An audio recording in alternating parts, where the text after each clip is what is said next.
बिस्मिल्लाहिर्रहमानिर्रहीम अस्सलाम वालेकुम। प्रीवियस लेक्चर में हम लोगों ने multi products break even analysis को डिस्कस किया। साथ में हम लोगों ने कॉम्प्रिहेंसिव एग्जांपल नंबर 1 सॉल्व कर दी थी। आज हम डिस्कस करने जा रहे हैं कॉम्प्रिहेंसिव एग्जांपल नंबर 2। इसकी सबसे पहले रिक्वायरमेंट देखें। कहते हैं assuming that fixed orders have been received to print 50,000 of leaflet A, 50,000 of leaflet B each month. Calculate the quantity of leaflet C that must be sold to produce an overall profit for all three leaflets combined of rupees। अच्छा, क्या कहता है कि मेरे पास ना एक fixed order आ गया। 3 किस्म की वो प्रोडक्ट्स बना रहे हैं, लीफलेट ए, बी, सी। मतलब लीफलेट्स बनाए जा रहे हैं लेकिन वो 3 कैटेगरीज में हैं, ए, बी एंड सी में। कहता है कि भाई ये फिक्स्ड ऑर्डर है, लीफलेट ए आपने 50,000 ही बनाने हैं। इससे पहले जो हम लोग क्वेश्चन सॉल्व कर रहे होते थे ना, हम लोग खुद बताते थे कि हमने कितने कितने नंबर ऑफ यूनिट्स बनाने हैं। अब ए के लिए 50,000 नंबर ऑफ यूनिट्स, बी के भी 50,000 नंबर ऑफ यूनिट। कहते हैं सी के कितनी क्वांटिटी हम बनाएं ये आपने बतानी है। और हमारा मिशन क्या है? Must be sold to produce an overall profit for all 3 leaflets of rupees 5400 per month. Combined profit है, मल्टी प्रोडक्ट्स के ऊपर है। कहते हैं टोटल प्रॉफिट 5400 का हमें चाहिए। तो उसके लिए बताओ कि वे लीफलेट सी की क्वांटिटी क्या होनी चाहिए। अब जरा डाटा देखिएगा। डाटा में हमें बताया गया, कहते हैं the manager of a small printing business has received enquiries about printing of 3 different types of advertising leaflets type A, B, C. Selling price and cost information for these leaflets is shown below. Cell price पर 1000 leaflets, मतलब एक leaflet की sale price नहीं है। हम लोग इसको ना पर 1000 के बंडल्स में हो सकता है कि इसको सेल करते हो। तो अगर 1000 लीफलेट सेल करते हैं तो टाइप ए के 1000 लीफलेट्स हम 300 रुपए में सेल करते हैं। टाइप बी के 1000 लीफलेट्स हम लोग 660 में सेल करते हैं। और टाइप सी के 1000 लीफलेट्स हम लोग 1350 रुपीज में जाके सेल करते हैं। मतलब टाइप ए का एक लीफलेट 30 पैसे का, टाइप बी का एक लीफलेट 66 पैसे का 0.66, और टाइप सी का एक लीफलेट 1 रुपी एंड 35 पैसे का 1.35। अगर जरूरत हुई तो पर लीफलेट ये बनता है हमारे पास सेलिंग प्राइस। फिर देखें क्या कहते हैं। कहते हैं एस्टिमेटेड प्रिंटिंग कॉस्ट। अब ये 1000 के हिसाब से चल रहा है। प्रिंटिंग कॉस्ट है वेरिएबल कॉस्ट, तो प्रिंटिंग कॉस्ट लाजमी बात है मोस्टली वेरिएबल कॉस्ट ही होगी। जितने ज्यादा लीफलेट प्रिंट करवाएंगे उतनी कॉस्ट ज्यादा पड़ेगी हमें। अब क्या 1000 लीफलेट्स अगर प्रिंट करवाते हैं तो 120, 210, 390 की वेरिएबल कॉस्ट आ जाती है। फिर कहते हैं specific fixed cost per month. हर लीफलेट के लिए अलग अलग से हमारे पास फिक्स्ड कॉस्ट है। 7200, 12,000 एंड 28,500। बात क्लियर? अच्छा, ये है स्पेसिफिक। मतलब अगर मैं टाइप ए के लीफलेट्स नहीं बना रहा तो मैं 7200 का एक्सपेंस नहीं कर। मैं टाइप बी के लीफलेट्स नहीं बना रहा तो मैं 12,000 का एक्सपेंस नहीं करता क्योंकि स्पेसिफिक है। ये बात क्लियर हो गई?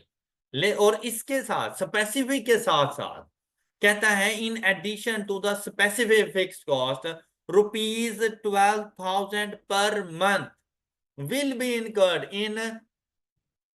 अब चाहे मैं कोई लीफलेट्स बना रहा हूं नहीं बना रहा, मैं 12,000 पीस का पर मंथ एक्सपेंस हर हाल में कर रहा हूं। बात समझ आ गई? अच्छा, ये डाटा हमें मिल गया। साथ में हमें प्रॉफिट की वैल्यू मिल गई विच इज 5400। क्वांटिटी कुछ उसने बता दी, कुछ मैंने बतानी है उसको। अब क्या आएगा हमारे पास आंसर? सबसे पहली चीज यहां पर देखो, टारगेट प्रॉफिट हमारा कितना है?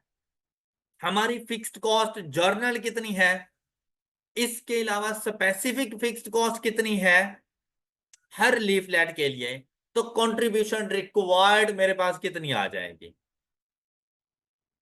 तो सबसे पहला काम तो मुझे यही चाहिए था, चाहे फिक्स कॉस्ट स्पेसिफिक है या जर्नल है, तो फिक्स कॉस्ट ही ना आएगी, तो कंट्रीब्यूशन के बाद ही। तो ऐसी सिचुएशन, अब दूसरी बात ये है, मैं लीफलेट ए भी बना रहा हूँ, बी भी बना रहा हूँ, और मैंने सी भी बनाने हैं, तो मैं जर्नल फिक्स कॉस्ट भी इनकर्ट करूंगा और मैं स्पेसिफिक भी करूंगा। तो इसलिए मैं अपनी टोटल फिक्स्ड कॉस्ट में वो रिक्वायर्ड प्रॉफिट ऐड कर दूंगा, तो मेरे पास आ जाएगी टोटल कंट्रीब्यूशन रिक्वायर्ड। कोई डाउट? अच्छा, अब इस कंट्रीब्यूशन को रिक्वायर्ड है ये हमारे पास, इस कंट्रीब्यूशन को अर्न करने के लिए मुझे नंबर ऑफ यूनिट सेल करने होंगे, लीफलेट सेल करने होंगे। अब उसके लिए देखें तो कुछ क्वांटिटीज उसने स्पेसिफिक कर दी, जैसे कहता है 50,000 ऑफ ए, और हम लोग सेल कर रहे हैं इन थाउजेंड्स। तो बेसिकली 50,000 डिवाइडेड बाय 1000 करूं तो 50 का बैच ना बन गया, टोटल 50 बैचेस बन गए। तो उनकी selling price minus variable contribution देखनी है ना, मैंने टोटल कंट्रीब्यूशन ये अर्न करनी है, उसमें से ए में से टोटल कितनी कंट्रीब्यूशन आ जाएगी। तो आप देखें ए की कंट्रीब्यूशन पर 1000 180 पर 1000 लीफलेट, तो 50,000 लीफलेट्स की कंट्रीब्यूशन कितनी होगी, multiplied by 50 is equal to 9,000। ये देखें, अब लीफलेट बी पर यूनिट पर 1000 लीफलेट्स में कितनी कंट्रीब्यूशन अर्न कर रहा हूं, 450। तो 50,000 के लिए कितनी कंट्रीब्यूशन अर्न करूंगा मैं, मल्टीप्लाइड बाय 50,000 डिवाइडेड बाय 1000 या मल्टीप्लाइड बाय 50। ये बात समझ आई है सब बच्चों को, मल्टीप्लाइड बाय 50। तो ये आंसर हमारे पास आ जाएगा। अच्छा, ए और बी के स्पेसिफिक ऑर्डर पर मैं टोटल कितनी कंट्रीब्यूशन अर्न कर सकता हूं, जबकि मैंने कितनी कंट्रीब्यूशन अर्न करनी है, तो बाकी कितनी रह गई। अब इसमें से जो मेरी रिक्वायर्ड कंट्रीब्यूशन थी, उसमें से ए और बी इतना कंट्रीब्यूट कर देंगे, और रिमेनिंग कौन कंट्रीब्यूट करेगा। अब सी से इतनी कंट्रीब्यूशन लेने के लिए मुझे सी के कितने लीफलेट सेल करने चाहिए। अब देखें जरा, मुझे यहां से कितनी कंट्रीब्यूशन मिल रही है, 960। 960 की कंट्रीब्यूशन मुझे मिल रही है पर 1000 लीफलेट, और मुझे कंट्रीब्यूशन चाहिए कितनी, 3360। अब ये कैसे आएगी मेरे पास, ये देखें, 3360 इज इक्वल टू कितनी है कंट्रीब्यूशन, 960 पर 1000 मल्टीप्लाइड बाय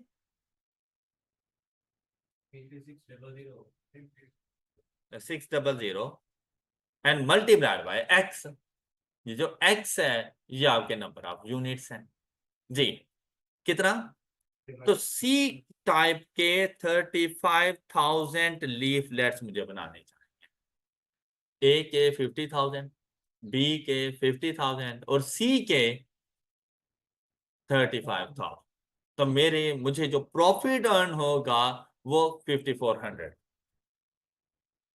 कोई डाउट? अच्छा,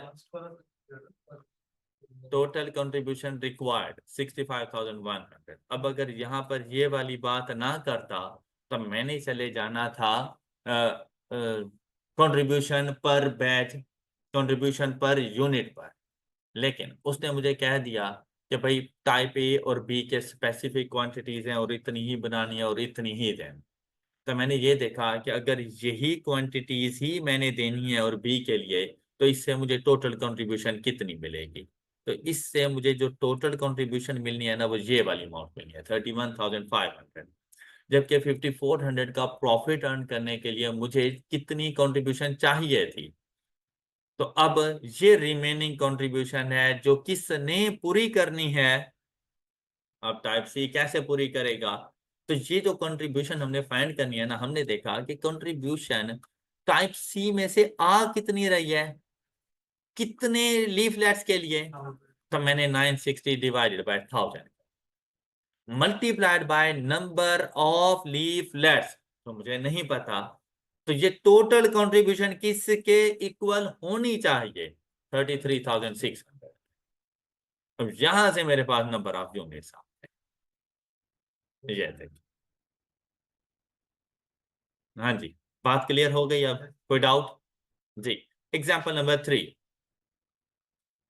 3 की requirement, calculate the break even sales revenue, मतलब fix cost divided by contribution to sales ratio, या फिर fix cost divided by contribution, तो आंसर आएगा in unit multiplied by selling price and quantity. चलें दोनों ही बताने हैं, तो contribution to sale ratio easily find हो गई, तो उसके मुताबिक चलेंगे, अदरवाइज कंट्रीब्यूशन पर यूनिट के मुताबिक चले जाएंगे।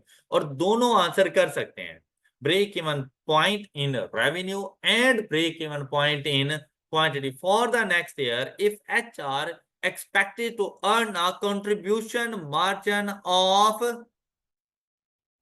on net of, जो कंट्रीब्यूशन मार्जिन है ना, वो टोटल सेल्स का 40% नहीं लेना, net of 2% commission. Means that भाई 100 रुपए की सेल्स करूंगा, उसमें 2 रुपए का तो कमीशन दूंगा। ऑलराइट, तो मुझे कितना बचा? तो 98 का 40% लूंगा, 100 का 40% नहीं लेना। ये जो कंट्रीब्यूशन मार्जिन है आप लोगों के पास, ये नेट सेल्स का 40% है। बात समझ आएगी आप लोगों को? अच्छा, अब देखिएगा, अब अगर आपसे यहां पर बात की जाए ना कि भाई कंट्रीब्यूशन मार्जिन इज 40%, तो फौरन से आपके माइंड में आ जाता है कि variable cost to sales is 60%। आज ये कॉन्सेप्ट गलत हो जाएगा, due to net of 2% sales commission. अब आपने क्या करना है, देखिए भाई, आपका अगर 100 रुपीज की सेल्स हो रही हैं, तो इसमें से 2 रुपीज का है आपके कमीशन। ऑलराइट, तो जब 2 रुपीज माइनस करोगे तो रिमेनिंग कितना बचेगा? 98 का 40% जरा फाइंड करना। 98 का 40%, 39.2, तो 100 में से 39.2 माइनस कर दो, बाकी आपकी आएगी वेरिएबल कॉस्ट 60। तो basically variable cost to sales ratio वो 60.8। ऑलराइट, अब यहां पे मैंने नेट सेल्स नहीं बोला, variable cost to sales ratio 60.8 है। अच्छा, अब नेक्स्ट जरा क्वेश्चन को इन डिटेल हम लोग देखते हैं, क्या क्या इंफॉर्मेशन गिवन।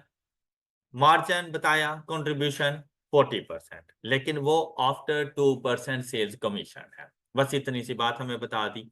फिर हमें क्या कहा गया कि हमने बताना है break even point in quantity and in revenue. क्या डाटा गिवन है? कहते हैं HR is planning to install a new plant. Planned production from the plant for the next year is, ये बजटेड नंबर ऑफ यूनिट्स, ये plan production है हमारी। Cost of production is estimated as under rupees in million, direct material 6 million, direct labour 5 million, production overhead 10.29 million. ये per unit तो ना हुआ, ये कितने यूनिट्स की कॉस्ट हो गई है? 150,000 यूनिट्स की कॉस्ट है। तो क्या यहां से पर यूनिट का कॉस्ट आ नहीं सकती? इनको डिवाइडेड बाय 150 कर दूं तो हर किसी की पर यूनिट कॉस्ट आ सकती है। जब जरूरत होगी तब करेंगे। पहले क्वेश्चन पढ़ लिए, फिर देखें। Production overheads include the following. Production overheads 10.29, इसमें क्या क्या चीजें शामिल हैं? factory premises would be acquired on rent at a cost of rupees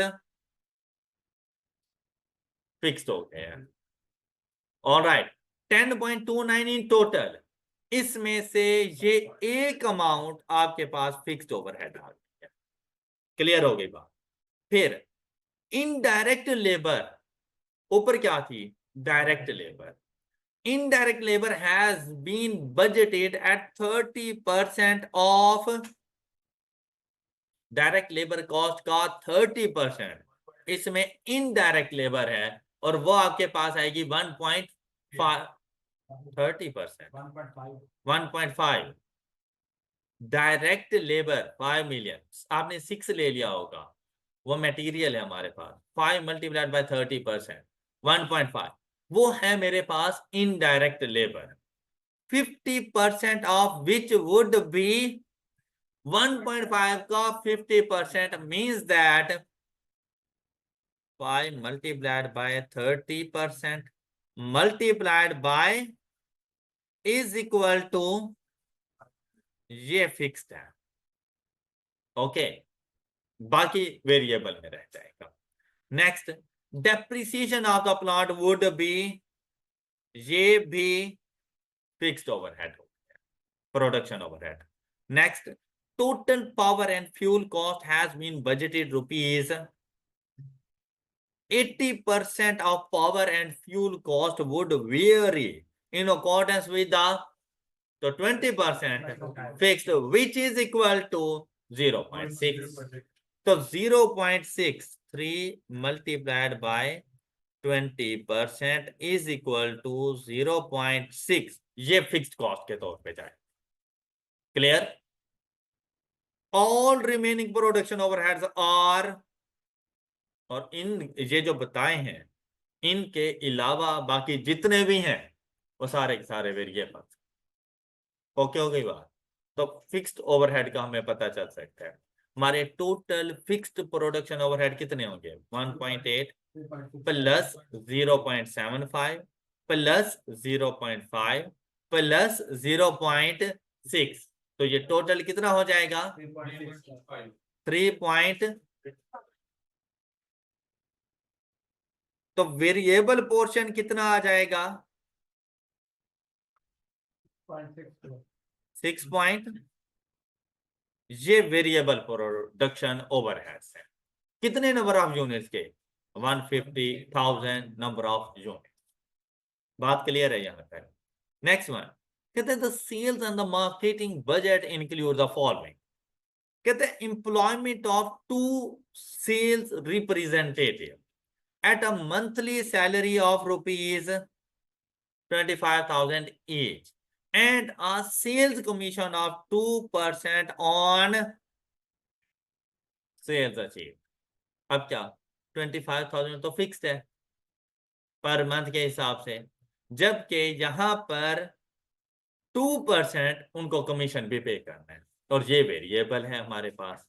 फिर नेक्स्ट देखो, hiring of a delivery van at ₹70,000 per month. अब ये भी तो मेरे पास फिक्स्ड एक्सपेंस है मेरा।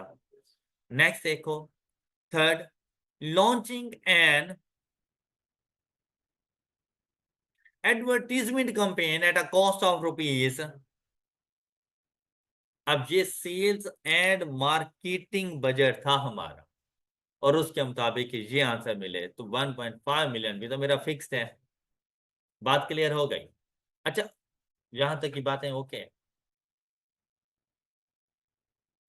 Advertisement campaign at a cost of 1.5 million एक ही मर्तबा होनी है, फिक्स्ड कॉस्ट है, नंबर ऑफ यूनिट्स पे थोड़ी डिपेंड कर रही है। अच्छा, अब break even sales and revenue, तो यहां पर देखें कहीं पे कोई कंट्रीब्यूशन की बात, कोई सेलिंग प्राइस की बात। हाँ, तो हमें ये पता चल गया कि जो कंट्रीब्यूशन मार्जिन है वो हमारा 40%। तो हम लोग वेरिएबल कॉस्ट फाइंड कर नहीं सकते, तो जब वेरिएबल कॉस्ट फाइंड कर सकते हैं तो वेरिएबल कॉस्ट तो हमारे पास है पड़ी ना, एम आई राइट? तो वेरिएबल कॉस्ट की परसेंटेज से कंट्रीब्यूशन भी फाइंड हो सकती है और सेलिंग प्राइस भी फाइंड हो सकती है, ऐसा नहीं है। अच्छा अब देखिएगा जरा, अब यहां से 2% जो सेल्स अचीव्ड थी उसका भी हमें आइडिया हो जाएगा। अब हम अज्यूम करेंगे कि जो हमारी सेलिंग प्राइस है वो है 100 रुपए, जो सेल्स है हमारी वो है 100 रुपीज की, उसका 2% जाएगा कमीशन, बाकी हमारे पास कितना बच जाएगा, 98 का 40% है हमारा margin, contribution margin, which is equal to sales variable cost, तो आंसर आएगा कंट्रीब्यूशन। सेल्स 100 की, कंट्रीब्यूशन 98 का 40%, विच इज इक्वल टू जी 39.2। अच्छा अब 100 में से क्या वैल्यू माइनस करूं कि 39.2 आ जाए, 60.8। ये है इन टर्म्स ऑफ। अब देखिए अपनी वेरिएबल कॉस्ट को, अब वेरिएबल कॉस्ट की अगर बात करें तो भाई 6 भी तो वेरिएबल है, 5 भी तो वेरिएबल है, और रिमेनिंग 6.64 भी वेरिएबल। इसके अलावा क्या कोई और वेरिएबल पोर्शन है? सेल्स कमीशन वो ऑलरेडी हमने डिडक्ट कर लिया है, जब यहां से आ गया तो वो इसका पार्ट बन गया, ऐसे ही है ना। अच्छा अब देखें टोटल वेरिएबल कॉस्ट जी 17.64, बात क्लियर। अब इस सेल्स में से 100 में से भाई 2 रुपीज तो मेरे पास आएगा मेरा सेल्स कमीशन, वो तो कंफर्म है ना। तो जो रिमेनिंग वेरिएबल, देखिए टोटल वेरिएबल कॉस्ट है 60.8%, टोटल वेरिएबल कॉस्ट या रुपीज समझ लें कि 100 रुपए के मुताबिक चलें तो वेरिएबल कॉस्ट कितनी है, लेकिन इसमें क्या वो कमीशन शामिल है? नहीं शामिल है। कमीशन कितना है, 2 रुपए का, तो बाकी वेरिएबल कॉस्ट कितनी है, 58.8। मेरी बात नहीं समझ आई अभी आपको? बेटा 100 का डायरेक्ट 40% नहीं लिया हम लोग, हमें कहा गया था कि इस 100 में से आपने 2 रुपीज लेस कर देने हैं। ये देखो मैं यूं कर देता हूं, तो बाकी वैल्यू आ जाएगी 98 का 40 लो, 39.2। अब जरा मुझे वेरिएबल कॉस्ट बताना, 98 माइनस 39.2, मैं ये बात कर रहा हूं कि टोटल वेरिएबल कॉस्ट है 60.8, लेकिन उसमें 2% तो कमीशन है। तो जो बात, अब कमीशन की वैल्यू मैं डिटरमिन नहीं कर सकता, क्यों? क्योंकि मेरे पास तो रेवेन्यू ही नहीं है, इसलिए मैं कमीशन की वैल्यू को डिटरमिन नहीं कर सकता। तो मैं क्या करूंगा, मैं अपनी वेरिएबल कॉस्ट को देखा, तो जो मैंने वेरिएबल कॉस्ट कैलकुलेट की 6 + 5 + 6.64, जब मैंने वेरिएबल जी हमारे पास टोटल आ गया 17 पॉइंट, ये देखें ये इधर से इस वैल्यू की समझ आ गई जी, जो 17.64 है ये 60.8% नहीं है, क्योंकि इसमें कमीशन शामिल नहीं है। ये कितने परसेंट है, 58.8%। तो इसको डिवाइडेड बाय 58.8% करो, 17.64 को डिवाइडेड बाय 58.8% करो। सेल्स वेरिएबल कॉस्ट कंट्रीब्यूशन, हाँ जी, तो डिवाइडेड बाय 58.8% क्या परसेंट किया, तो वैल्यू क्या आ गई, तो बेसिकली ये 30 है आपका रेवेन्यू, या आपने मल्टीप्लाइड बाय 100 किया हुआ है ना, 58.8 multiplied by 100 is equal to 30, ये आएगा आपका रेवेन्यू। बात क्लियर? अच्छा अब इस 30 पर 2% का कमीशन है, सेल्स का 2% कमीशन है ना हमारे पास,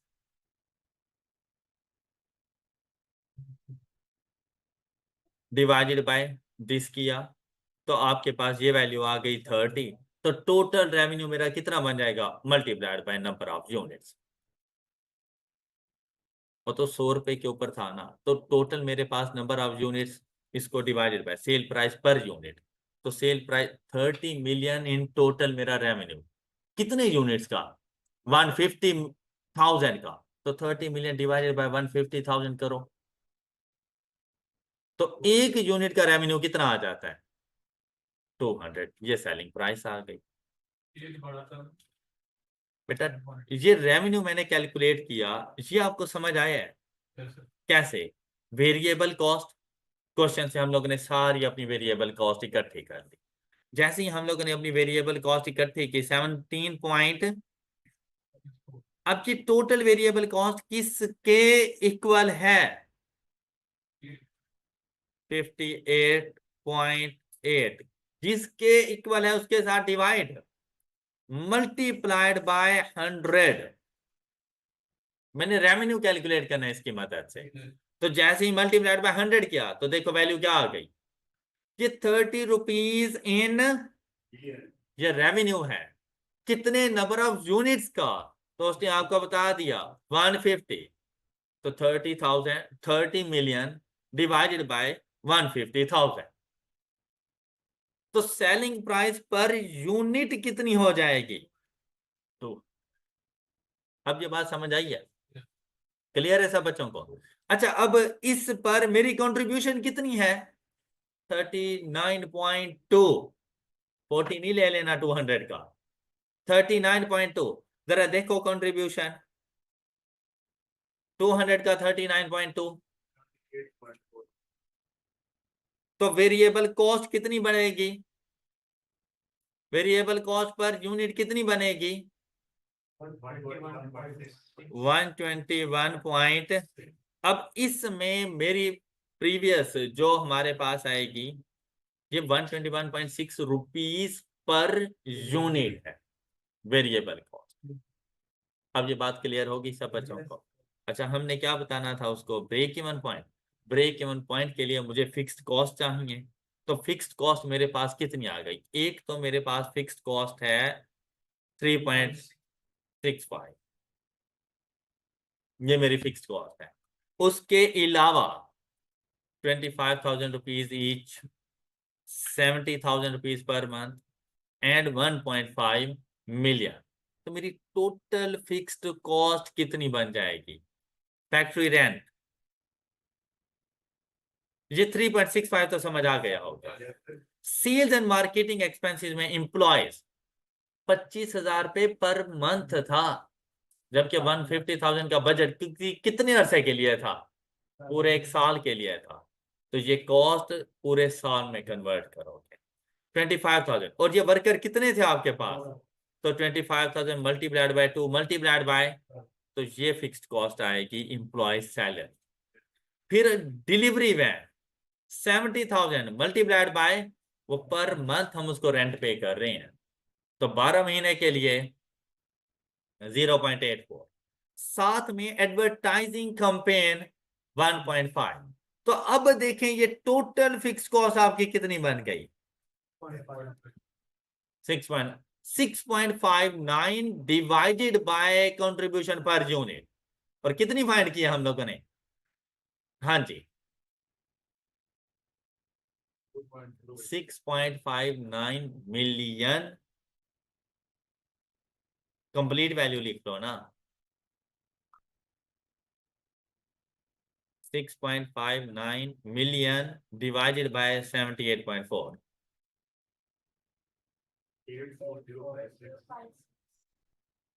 84, ये आ गया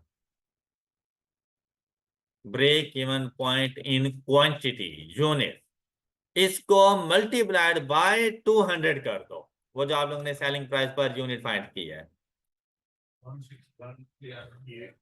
ये देखे ये इन मिलियन 16.81 मिलियन। ऑलराइट, फिर से सुने, इस पूरे क्वेश्चन का सॉल्यूशन एक मतलब फिर से, क्वेश्चन वैसे सॉल्व हो गया है, लेकिन एक मतलब फिर से जरा आप इस बात को सुने। देखें, हमने फाइंड करना था अपने पास break even quantity and break even revenue, उसके लिए उसने हमें सेलिंग प्राइस नहीं बताई, लेकिन उसने ना हमें वेरिएबल कॉस्ट बता दी। लेकिन साथ में कंट्रीब्यूशन मार्जिन बताया।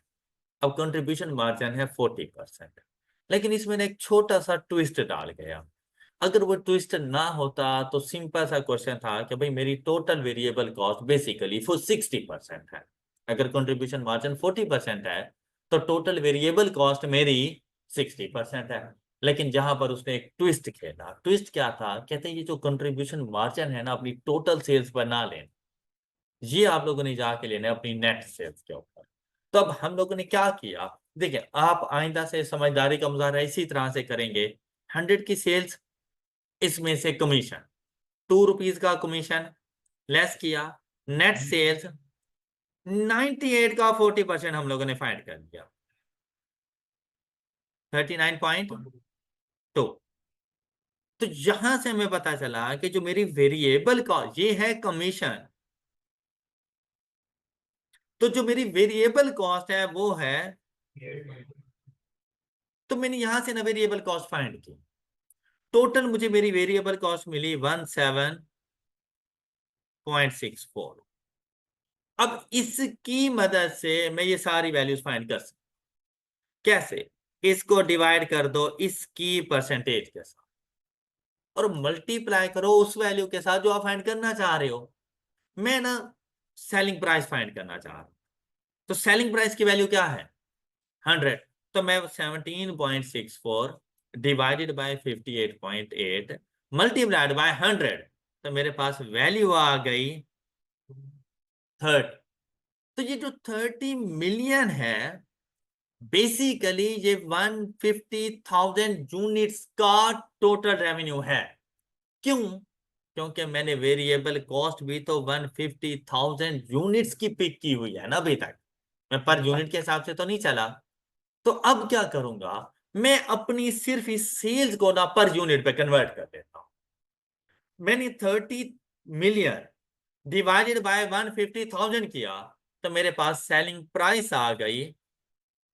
अब इस सेलिंग प्राइस से हर वैल्यू कैलकुलेट हो जाएगी। कैसे? 200 का 39.2%। अब ये 200 तो मेरी ग्रॉस सेलिंग प्राइस है। ऑलराइट, क्योंकि मैंने देखें कमीशन तो अभी, कमीशन के बगैर मेरी सेलिंग प्राइस कितनी थी? अगर मैं इसको मल्टीप्लाइड बाय 98 करता फिर तो वो नेट सेलिंग प्राइस आती। मैंने मल्टीप्लाई किससे किया? तो 100 से किया, तो मेरे पास ग्रॉस सेलिंग प्राइस आई है।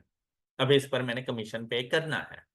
तो जब ग्रॉस के ऊपर जाता हूं तो मेरा कंट्रीब्यूशन मार्जिन कितना आता है?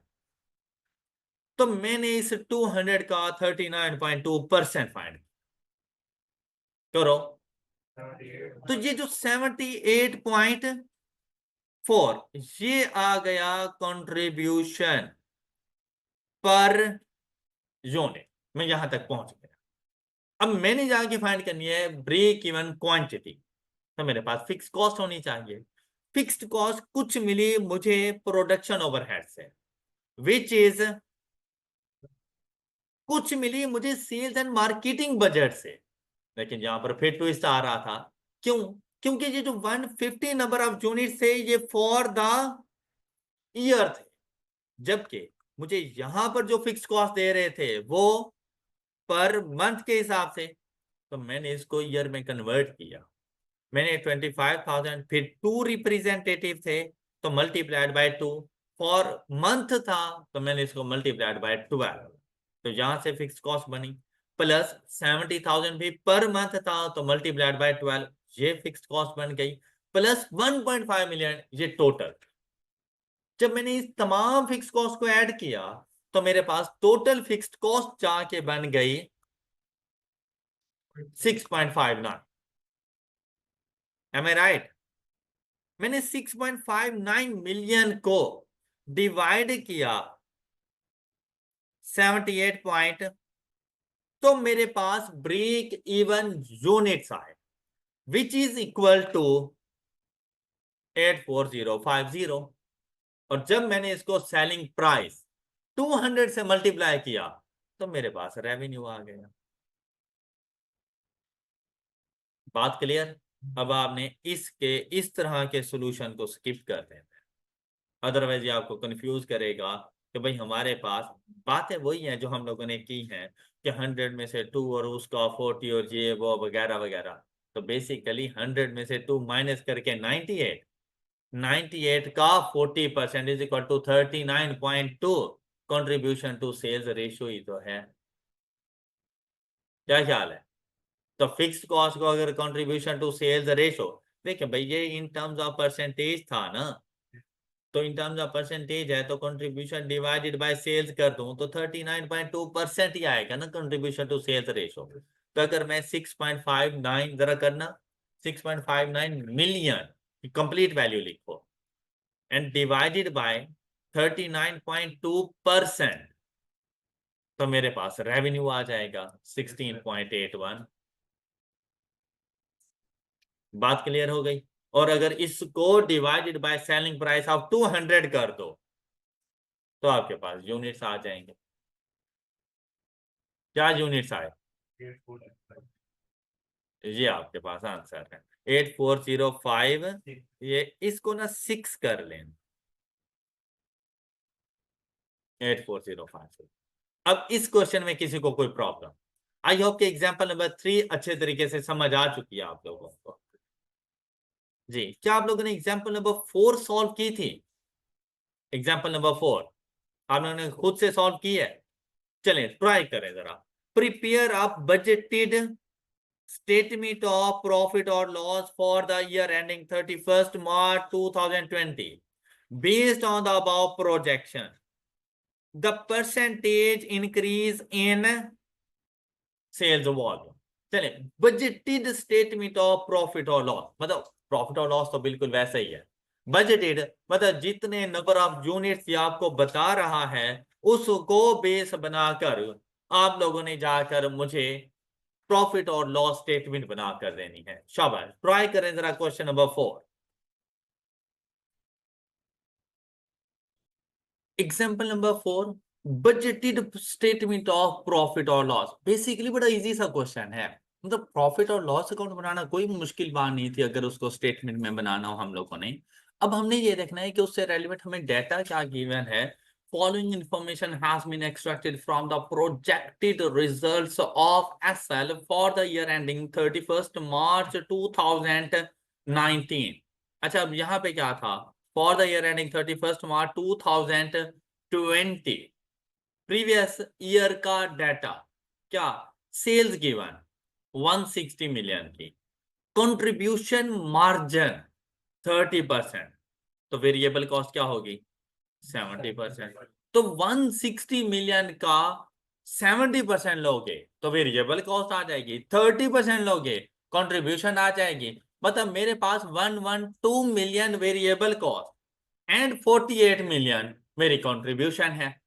बात क्लियर? अच्छा, बात क्लियर यहां तक? फिर क्या कहता है? मार्जिन ऑफ सेफ्टी 25%, मतलब 160 मिलियन की सेल्स करके 25% मार्जिन ऑफ सेफ्टी है। तो इसकी मदद से हम लोग ब्रेक इवन सेल्स फाइंड कर सकते हैं। तो ब्रेक इवन सेल्स कितनी होंगी? 160 मिलियन का 75% और विच इज इक्वल टू 120।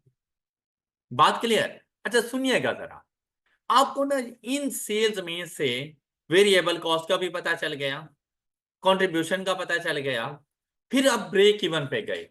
क्यों? ताकि आपको ये पता चल सके कि भाई आपकी फिक्स्ड कॉस्ट कितनी है, अदरवाइज आप फिक्स्ड कॉस्ट नहीं फाइंड कर सकते थे। क्या? मार्जिन ऑफ सेफ्टी बना बताकर आप लोग गए अपनी ब्रेक इवन सेल्स पर। बात सुनिए जरा, break even sales which is, अगर मार्जिन ऑफ सेफ्टी 25% है तो ब्रेक इवन सेल्स 75% होती है।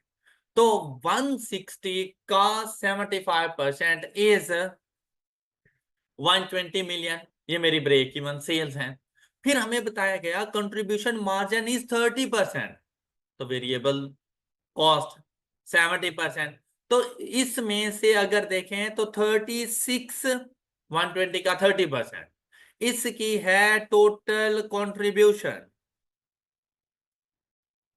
तो इसकी variable cost, break even sales की वेरिएबल कॉस्ट क्या होगी? वैसे फाइंड करने की जरूरत नहीं थी, लेकिन अगर करना भी चाहो तो ये वैल्यू मेरे पास आ जाएगी 84। अब जी है ब्रेक इवन सेल्स, तो ब्रेक इवन सेल्स पर प्रॉफिट की वैल्यू क्या होगी? तो fixed cost is equal to total contribution. तो क्या फिक्स कॉस्ट का पता चल नहीं गया? अच्छा अब जरा गौर कीजिएगा, अब मुझसे कहा गया है 2020 की, जहां कर बजटेड स्टेटमेंट ऑफ प्रॉफिट और लॉस बनाना है। अगर मैंने 2019 का बनाना होता, सपोज 2019 का, तो मेरे पास सेल्स की वैल्यू, सेल्स, मेरे पास वेरिएबल कॉस्ट इसका 70%, विच इज इक्वल टू 112। मेरे पास आ गई total contribution which is equal to, मैं इसमें से माइनस करूंगा ऑफ रुपीज, कहां से पता चला? ब्रेक इवन सेल्स से, इस वर्किंग से। तो मेरे पास बजटेड प्रॉफिट 12, ये मेरे पास बजटेड स्टेटमेंट ऑफ प्रॉफिट और लॉस बन गई। लेकिन ये फॉर द ईयर 2000, उन्होंने क्या पूछा? अब थोड़ा सा कॉन्सेप्ट बन गया होगा आपके माइंड में कि अब प्रीवियस ईयर की निस्बत करंट ईयर में जो चेंजेस आई है ना, उसने हमें ये बताया। क्या कहता है? इंफॉर्मेशन फॉर द एंडिंग 31 मार्च 2020। अब क्या क्या चेंज लेकर आना है? क्या चेंज है? SL is planning to increase its sales by reducing sales price by 5% and launching a sales campaign at a cost of rupees, selling price को डिक्रीज कर देना है 5% से। मतलब पहले जो चीज मैं 100 रुपए की दे रहा था, अब मैं वो 95 रुपीज की दूंगा, लेकिन क्वांटिटी में इंक्रीज आ जाएगा। Got it? साथ में हम कंपेन चला रहे हैं ₹5 मिलियन। ये जो 5 मिलियन की कंपेन है ना, ये मेरी फिक्स कॉस्ट का पार्ट बनता है। पहले मेरी फिक्स कॉस्ट कितनी थी, तो अब कितनी होगी? 41। बात क्लियर? फर्स्ट पॉइंट ओके है। और तो हमारा जो रेवेन्यू है, अगर नंबर ऑफ यूनिट सेम रहे, तो टोटल रेवेन्यू 95% हो जाएगा, क्योंकि सेलिंग प्राइस 5% से डिक्रीज है। फिर नेक्स्ट देखें, कहते हैं cost efficiency measures planned for the next year are expected to reduce variable cost per unit by, means that पहले जितनी मेरी वेरिएबल कॉस्ट थी, अब वो वेरिएबल कॉस्ट 10% से डिक्रीज हो जाएगी। क्या मतलब? 90% रह जाएगी। पर यूनिट वेरिएबल कॉस्ट 90% आएगी। ओके ये बात। Next one is inflation impact on all cost. अब चाहे वो फिक्स्ड कॉस्ट है, चाहे वो वेरिएबल कॉस्ट है, उन पे इन्फ्लेशन का इम्पैक्ट भी लेकर आना है। और वो कितना? Would be 8% except depreciation. अब फिक्स्ड कॉस्ट 36 में तो मेरी डेप्रिसिएशन भी शामिल होगी। अच्छा, फिर जो इन्फ्लेशन का इम्पैक्ट है वो प्रीवियस ईयर की कॉस्ट पर है, करंट ईयर की कॉस्ट पे नहीं है। ये जो 5 मिलियन आए हैं इस पे नहीं होना। फिर नेक्स्ट देखो क्या कहता है, कहते हैं depreciation at present depreciation is 40% of. तो इसका 40% हमारी फिक्स्ड कॉस्ट है, उस पर इन्फ्लेशन ही लेकर आनी, उसको अलग कर देना है। उसके अलावा बाकी जितनी वैल्यू मेरे पास बचेगी, उस पर मैं इन्फ्लेशन का इम्पैक्ट 8%, मतलब उसको 1.08 से मल्टीप्लाई करूंगा। फिर दूसरी बात, उसने ये नहीं कहा कि सिर्फ फिक्स कॉस्ट पे इन्फ्लेशन है, उसने क्या कहा? ऑल कॉस्ट, मतलब मेरी वेरिएबल कॉस्ट भी 1.08 से इंक्रीज हो जाएगी ड्यू टू इन्फ्लेशन। बात क्लियर? नेक्स्ट वन इज, कहते margin of safety would be maintained eight, पहले कितना था? अभी भी 25%। लेकिन आपका कंट्रीब्यूशन मार्जिन जो पहले 30% था, आज वो 30% नहीं रहेगा, आज वो चेंज हो जाएगा। बात क्लियर? अच्छा अब चलते हैं इस क्वेश्चन के सोल्यूशन। अब इसकी जो हमारे पास सेल्स बनेगी, वो सेल्स की वैल्यूज हमारे पास किस तरह से आने वाली हैं, हम लोगों ने फिक्स कॉस्ट वगैरह कैसे डिटरमिन करनी है, तो इसकी हम लोग वर्किंग देखेंगे। देखो भाई, फिक्स्ड कॉस्ट की वर्किंग तो हम लोग इजीली कर सकते हैं। 2019 की फिक्स्ड कॉस्ट कितनी है, ये बात क्लियर। 36 का 40% मेरे पास ये डेप्रिसिएशन है 14.4। मैंने अपनी 36 की फिक्स्ड कॉस्ट में से 14.4 लेस किया और उस पर इन्फ्लेशन का इंपैक्ट लेकर आ गया, विच इज 8%। Got it. ये वैल्यू क्या बन गई, 23.33। 36 में से डेप्रिसिएशन 40% माइनस कर दो तो रिमेनिंग 60% रह गया ना। ये देखें, ये कैलकुलेशन होनी थी कुछ इस तरह से, आपके पास 36 का 60%। ऑलराइट, और इसमें इन्फ्लेशन का इफेक्ट, तो ये वैल्यू आ जाएगी आपके पास 33 प्लस ड्यूरिंग द ईयर जो आप लोगों ने कंपेन चलाई 5 मिलियन की, ये बन गई आपके पास 28.33 प्लस डेप्रिसिएशन कहा गया कि सेम है, और डेप्रिसिएशन कितनी थी हमारी फिक्स्ड कॉस्ट का 40%। तो मेरी टोटल फिक्स्ड कॉस्ट कितनी हो गई, ये बात आपको समझ आ गई। आपकी फिक्स्ड कॉस्ट कितनी है अब, करंट आपकी फिक्स्ड कॉस्ट कितनी है 42.73। बात समझ आ गई सब बच्चों को, क्लियर। ये 42.73 आपके पास इधर आ गया। डन। अच्छा अब देखें नेक्स्ट।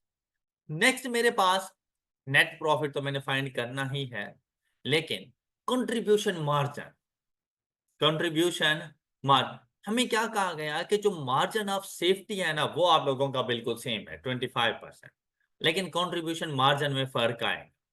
अब सेल्स की वैल्यूज को अगर हम लोग देखें, इससे पहले हमारी टोटल सेल्स कितनी थी, हमें कहा गया कि हम अपनी सेलिंग प्राइस को 5% से रिड्यूस कर देंगे।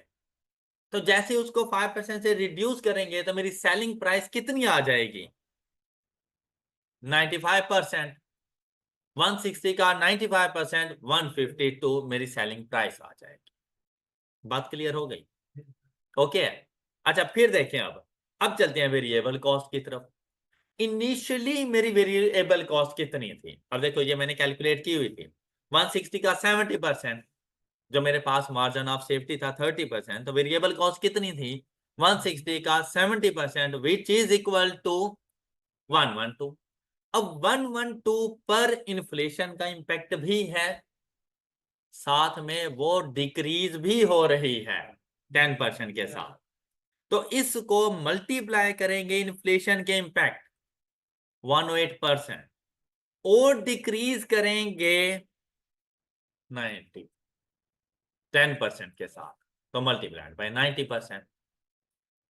नहीं बात समझ आई, 112 इन्फ्लेशन की वजह से इंक्रीज होगी 108%, तो देखो मेरी वेरिएबल कॉस्ट क्या बन जाएगी 112 मल्टीप्लाइड बाय 1.08, तो ये मेरी वेरिएबल कॉस्ट बन गई है 120.96। अब क्योंकि काम में थोड़ी सी इंप्रूवमेंट वगैरह आ गई, तो उसने कहा कि अब आपकी वेरिएबल कॉस्ट 10% से डिक्रीज हो गई है। तो अब अगर मैं इसको 10% से डिक्रीज करूं तो बाकी अब वेरिएबल कॉस्ट कितने परसेंट रह जाएगी, इज इक्वल टू 108 पॉइंट, यही तो मैं कह रहा हूं इधर। हाँ जी, ओके हो गई। तो अब अगर रिवाइज्ड सेलिंग प्राइस में से रिवाइज्ड वेरिएबल कॉस्ट माइनस कर दूं, रिवाइज्ड सेलिंग प्राइस में से रिवाइज्ड वेरिएबल कॉस्ट माइनस कर दूं तो क्या कंट्रीब्यूशन मार्जिन आ नहीं जाएगा। अच्छा अब यहां से इसकी परसेंटेज को फाइंड किया जा सकता है कि कंट्रीब्यूशन मार्जिन कितने परसेंट है हमारे पास, अगर फाइंड करना हो तो। आई होप कि यहां तक की बातें सारी क्लियर है। तो ये कितने परसेंट आ गया 43.14 divided by 152 and result multiplied by 100 is equal to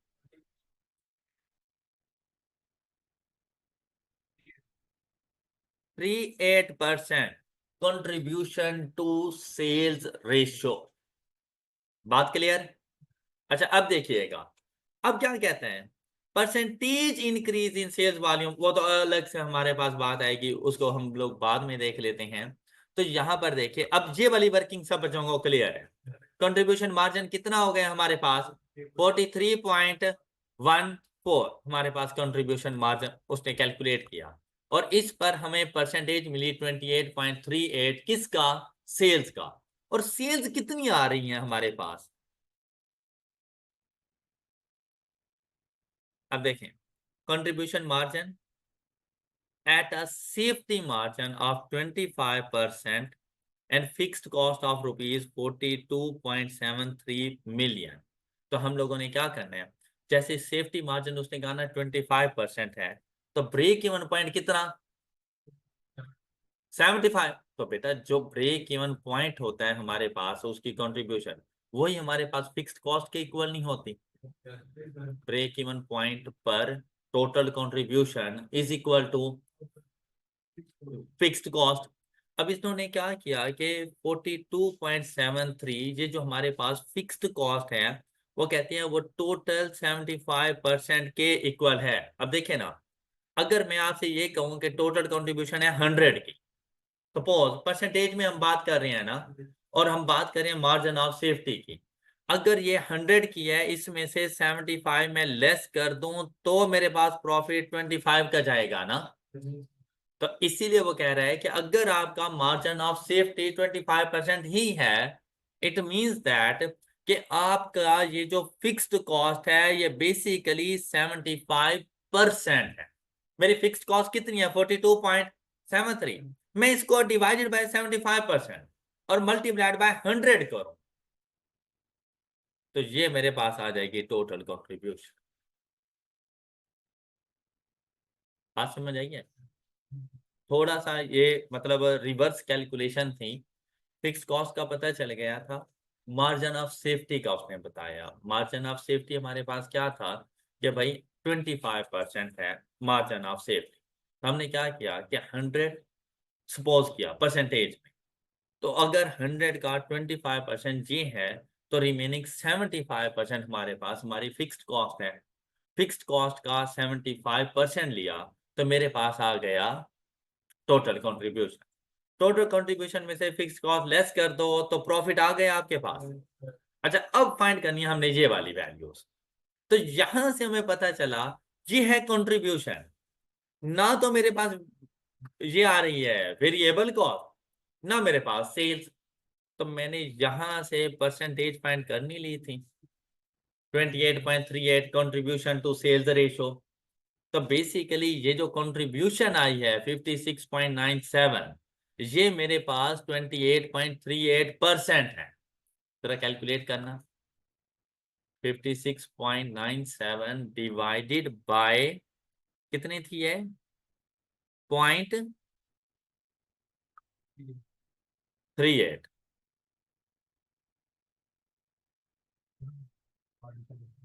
जी हाँ, ओके। और इन दोनों की बैलेंसिंग वैल्यू ये मेरे पास वेरिएबल कॉस्ट बन जाएगी। ओके। अच्छा अब दोबारा से सुने, फिर से सुने इस क्वेश्चन के सॉल्यूशन को।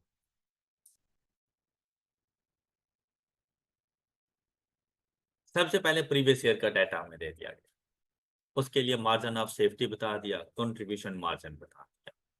मैंने मार्जिन ऑफ सेफ्टी को यूज करते हुए ब्रेक इवन सेल्स फाइंड की।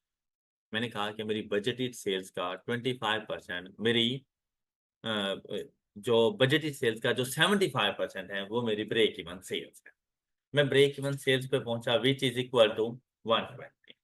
यहाँ से पता चला कि जो मेरे पास कंट्रीब्यूशन मार्जिन है वो 30% है, तो मैंने 120 का 30% फाइंड किया विच इज इक्वल टू 36। अब ये है मेरे पास total contribution at break even point. तो अगर ये एट ब्रेक इवन पॉइंट है, तो यहाँ से मुझे फिक्स्ड कॉस्ट का पता चल गया विच इज इक्वल टू 36। ये मैंने फिक्स्ड कॉस्ट उठाई। अब उसमें चेंजेस, हमें कहा गया कि सबसे पहले इन्फ्लेशन का इम्पैक्ट लेकर आना 8% तमाम कॉस्ट पे। लेकिन डेप्रिसिएशन पे ना लेकर। तो हमने पूछा डेप्रिसिएशन कितने हैं, कहते हैं जो अभी आपकी फिक्स कॉस्ट है ना उसका 40% डेप्रिसिएशन है। हमने वो 40% अलग कर लिया, रिमेनिंग के ऊपर एक तो 8% का इंक्रीज लेकर चले गए इन्फ्लेशन का, साथ में ड्यूरिंग द ईयर जो हम लोग कंपेन चला रहे थे 5 मिलियन की, वो भी हमने अपनी फिक्स्ड कॉस्ट में ऐड कर। तो हमारी टोटल जो फिक्स्ड कॉस्ट हो गई है वो 42.73 हो। आई होप कि ये वाली बात समझ आ गई। अब जैसे ही हम लोगों ने बजटेड स्टेटमेंट ऑफ प्रॉफिट और लॉस बतानी थी, तो उसमें आप लोगों ने सिंपली यही लिखना था, sales, variable cost, total contribution, fixed cost and profit. तो फिक्स्ड कॉस्ट के सामने तो आप लोग जाके 42.73 लिख दो। उसके अलावा हमें ये बता दिया गया है कि हमारी सेल्स इंक्रीज हो रही हैं, डिक्रीज हो रही हैं, क्या सिनेरियो हैं वेरिएबल्स कॉस्ट के, ईच एंड एवरीथिंग, लेकिन हमें नंबर ऑफ यूनिट्स नहीं बताया गया।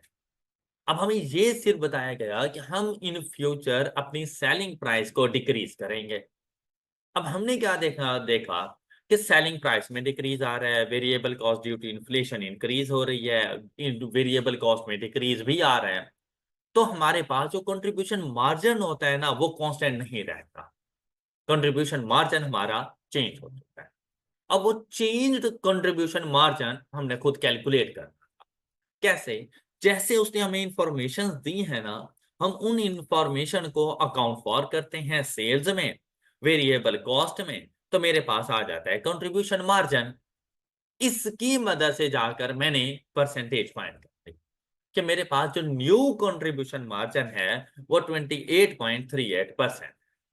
अब इसकी मदद से मुझे आइडिया हो गया कि अगर मुझे टोटल कंट्रीब्यूशन मिलेगा तब मैं सेल्स वेरिएबल कॉस्ट फाइंड कर लूंगा, वेरिएबल कॉस्ट मिलेगी तब भी बाकी दोनों फाइंड हो जाएंगे, सेल्स मिल गई तो भी बाकी दोनों फाइंड हो जाएंगे। लेकिन इसके साथ साथ अगर हम लोग देखें तो एक एडिशनल इंफॉर्मेशन उसने बताई, उन्होंने कहा कि मार्जिन ऑफ सेफ्टी को 25% ही रखा, वुड बी मेंटेन्ड एट 25%। तो जब हम लोग इसको 25% पर मेंटेन करने लगे तो हमारे पास जो हमारी फिक्स्ड कॉस्ट है ना वो 75% होगी। मार्जिन ऑफ सेफ्टी अगर 25% है तो हमारी फिक्स्ड कॉस्ट 75% होगी। तो हमने क्या किया, फिक्स्ड कॉस्ट जो कि हम लोग पहले ही फाइंड कर चुके थे उसका 75% कैलकुलेट किया, वो हमारे टोटल कंट्रीब्यूशन के इक्वल है, हमारी टोटल कंट्रीब्यूशन के इक्वल पहुंच गए।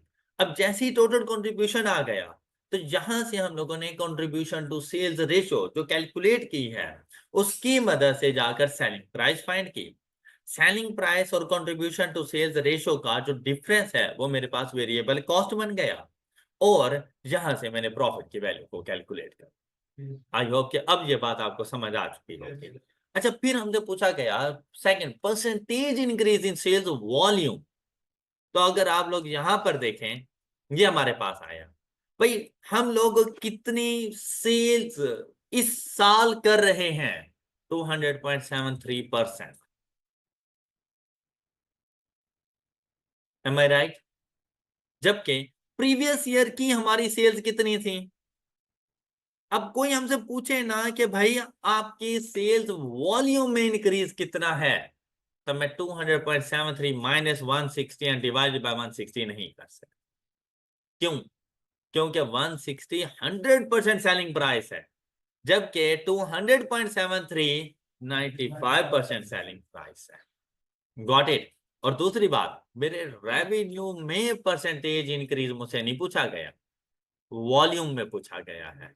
तो मैं क्या करूंगा, मैं इस 200.73 विच इज 95%, इसको 100% पे पहले कन्वर्ट करूं।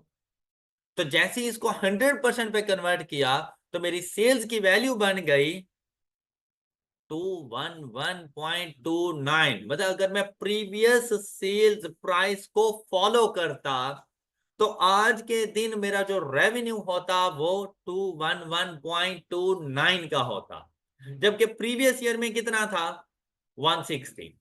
तो इसका difference divided by previous year का रेवेन्यू, क्योंकि इन टर्म्स ऑफ परसेंटेज बताना है तो बेस प्रीवियस ईयर को बनाया जाता है, जैसे इंडेक्स नंबर में आप लोग करते थे कि जैसे इंडेक्स नंबर फाइंड करना है। तो इसके लिए आपके पास इंक्रीज इन सेल्स वॉल्यूम कितना आ गया, 32.06%। आई होप कि आपको अब एग्जाम्पल नंबर 4 अच्छे तरीके से समझ आ चुकी होगी। इन एग्जाम्पल्स को आपने एक मतलब फिर से सॉल्व करना है, इनके कॉन्सेप्ट्स को, इन एग्जाम्पल्स को आप लोगों ने फिर से सॉल्व करना है, और साथ में एग्जाम्पल नंबर 5, 6 एंड 7, ये 3 एग्जाम्पल्स आप लोगों ने अच्छे तरीके से सॉल्व करके आनी है। ये आपकी होम असाइनमेंट है, example number 5, 6 and 7। That's all for today. अपना ख्याल रखिएगा। अल्लाह हाफ़िज़।